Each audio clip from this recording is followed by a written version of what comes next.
2000 ரூபாய் கொடுத்தா ஓட்டு போட்டுருவாங்க. அந்த 2000 ரூபாய் குடிக்கக்கூடிய அமைச்சர் தான் பெரிய தேர்தல் தெரிஞ்சவர்னு ஒரு மனநிலை உருவாக்கி இருக்க பாத்தீங்களா? அப்பெல்லாம் ஒண்ணுமே கிடையாது. நான் 21ல இவங்களோட எல்லாம் ஒர்க் பண்ணிட்டு வந்தேன். ஒருத்தனுக்கு ஒண்ணுமே தெரியாது. திருப்பியும் சொல்றேன், நம்பாதீங்க. அவரு வேலு, அவரு நேரு, அவர் செந்தில் பாலாஜி. நான் உதாரணமே சொல்றேன். அவர் அண்ணன் அரசியல் விட்டு போயிட்டாரு. நம்ம அழகிரி என்ன இருக்காரு பாருங்க. அதுக்கு மேல ஒரு ஃபார்முலா கிடையாது. திருமலா ஃபார்முலா ஓட்டு போட்டு கரெக்டா சொல்லுவார். 1,97,000 ஓட்டுல 1,95,000 ஓட்டு திமுக கிடைச்சிருன்னு சொன்னார். ஒரு நேரத்துல கரெக்டா கொடுத்திருப்பாரு.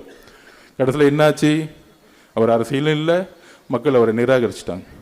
இந்த மாதிரி காசு மட்டுமே நம்பி பெரிய தேர்தல் தெரிஞ்சவங்கன்னு ஒரு பிம்பத்தை உருவாக்குறாங்கல்ல, கிடையவே கிடையாது. ஒரு சாமானியன் ஒரு பண்ணையாரை எதிர்த்து 67லையும் 77லையும் மாற்றத்தை உருவாக்கி சாமானியன் ஜெயிச்சாங்க. அந்த அரசியல் தான் இந்த 26ல நடக்க போகுது. அதை நம்ம நம்புவோம். அதை உறுதியா நம்புங்க. இந்த பணபலம், கூட்டணி அதெல்லாம் ஒண்ணுமே கிடையாது. நம்ம மதசார்பற்ற கொள்கையில இருக்குன்னு சொன்ன உடனே கூட்டணிக்கு நம்ம அதிமுக போலன்னு சொன்ன உடனே 2 நாளுக்கு முன்னாடி அதிமுக பிரச்சாரம் ஆரம்பிச்சுட்டாங்க. அது என்ன?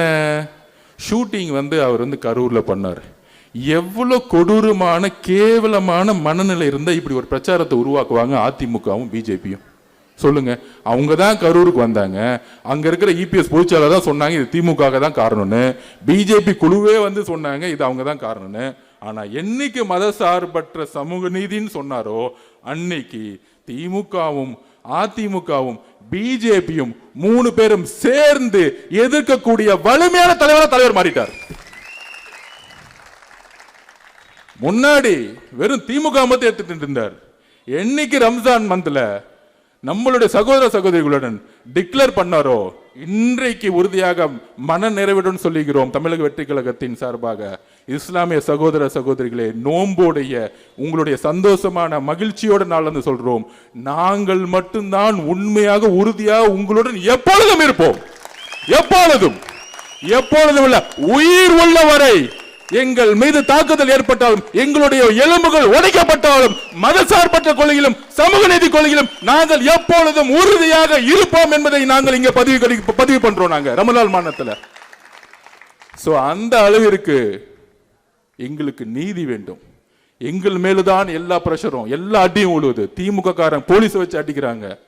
டெல்லியில இருந்து படத்தை ரிலீஸ் பண்ண கூடாது அடிக்கிறாங்க. அதிமுக இபிஎஸ் காலத்துல இருந்து கடுமையான பிரச்சாரத்தை உருவாக்குறாங்க. ஆனால் இதையெல்லாம் அமைதியாக தன்னுடைய பிரச்சாரம் மூலமாகவும் மக்களுடைய ஆதரவு எங்கிருந்து உருவாகுதுன்னா நம்ம தலைவர்கிட்ட ஒண்ணு இருக்கு. அது என்ன தெரியுமா? உண்மை, நேர்மை, இன்னொன்னு துணிவு.